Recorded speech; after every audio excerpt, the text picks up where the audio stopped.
নমস্কার বন্ধুরা, আমার চ্যানেলে আপনাদের সবাইকে স্বাগত। এখন কিন্তু বাজারে প্রচুর পরিমাণে সবজি উঠছে, তার মধ্যে অন্যতম হলো কড়াইশুঁটি।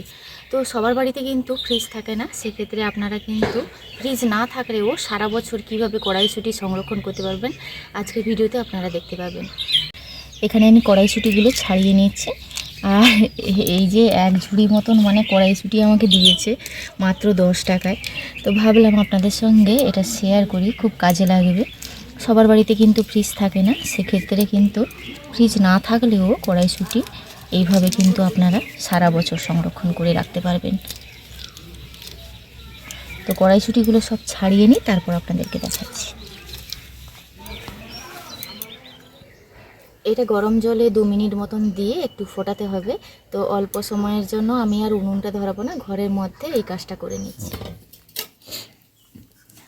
তো অল্প সময়ের জন্য যেহেতু লাগবে আগুনটা, সেক্ষেত্রে আমি আর উনুন ধরাইনি, ঘরের মধ্যেই কিন্তু এটা আমি ফুটিয়ে নিচ্ছি। এখানে নিয়েছি জল সসপ্যানে, তো মটরগুলো দিয়ে কিন্তু আমি 2 মিনিট ফুটিয়ে নেব।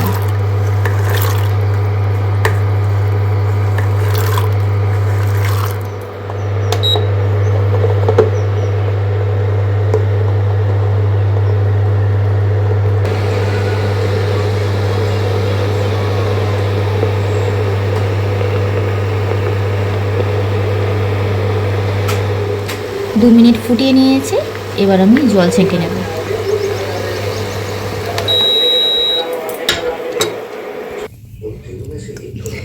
এইভাবে একটা স্ট্রেনারের সাহায্যে জল ছেঁকে নিয়েছি। তো এবার চলে যাব ছাদে।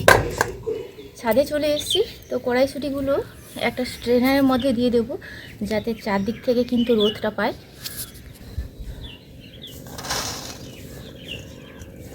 কিছুটা এই স্ট্রেনারের মধ্যে রাখলাম, আর এটাও কিছুটা এই ছিদ্রযুক্ত প্লেটটার মধ্যে রাখলাম।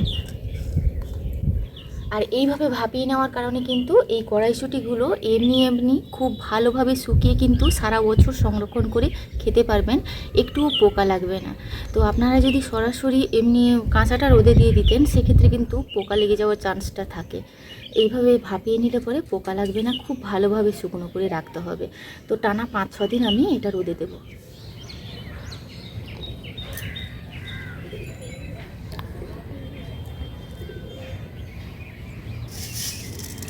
টানা 6-7 দিন রোদে দেওয়ার পর আপনাদেরকে দেখাই কড়াইশুঁটিগুলো কত সুন্দরভাবে শুকিয়েছে। আওয়াজটা শুনেই বুঝতে পারছেন যে এটা কতটা শুকনো হয়েছে।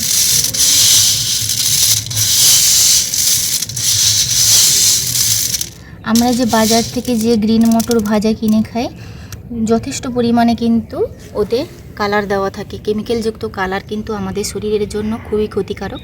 তো সেক্ষেত্রে আপনারা কিন্তু এই সময় শীতের শেষে কিন্তু কড়াইশুঁটি বাজারে ভীষণই সস্তা। তো এইভাবে আপনারা কিন্তু সংরক্ষণ করে রাখতে পারবেন বিভিন্ন তরকারিতে খাওয়ার জন্য বলুন, বা ফ্রাইড রাইসে দেওয়ার জন্য।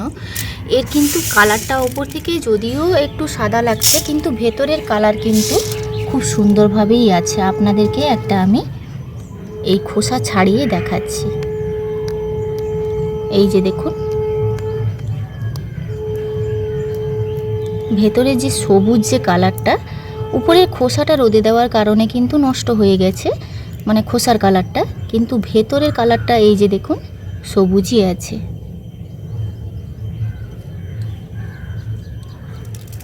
আর এই মটরগুলো এই পদ্ধতিতে রাখলে পরে আপনারা বাড়িতে খুব সহজে কিন্তু গ্রিন মটর ভাজা যে আমরা প্যাকেট কিনে খাই, সেই গ্রিন মটর কিন্তু বাড়িতেই এইভাবে ভাজতেও পারবেন। এই মটরগুলো তেলে দিয়ে কিন্তু একদম খুব সুন্দরভাবে ফুলে উঠবে। আর বিভিন্ন তরকারিতে কিন্তু গ্রিন মটর আমরা বাজার থেকে কিনে খাই, সেটা স্বাদেও কিন্তু একদমই ভালো নয়, একদম সেদ্ধ মটরের মতন লাগে, আর এবং পর্যাপ্ত পরিমাণে কেমিক্যালযুক্ত কালার দেওয়া থাকে। সেক্ষেত্রে আপনারা কিন্তু এই সস্তার সময় কিন্তু এগুলো সংরক্ষণ করে রাখতে পারবেন খুব সহজে। তো আপনারা দেখলেন কত সহজে আমি কড়াইশুঁটি বাড়িতে শুকিয়ে সারা বছরের জন্য ফ্রিজ ছাড়া সংরক্ষণ করলাম। তো এবার আমি একটা কৌটোর মধ্যে ঢেলে নেব। আপনারা চাইলে কিন্তু এর থেকে বেশি পরিমাণে মটরও শুকিয়ে রাখতে পারেন, যতটা যার মনে হয় যে এতখানি আমার সারা বছর লাগবে সেই অনুযায়ী কিন্তু শুকিয়ে রাখবেন। আমি বেশ কিছুটাই শুকিয়েছিলাম, তো অল্প পরিমাণে হয়ে গেছে, তাও এটা 3-4 বার রান্না হবে।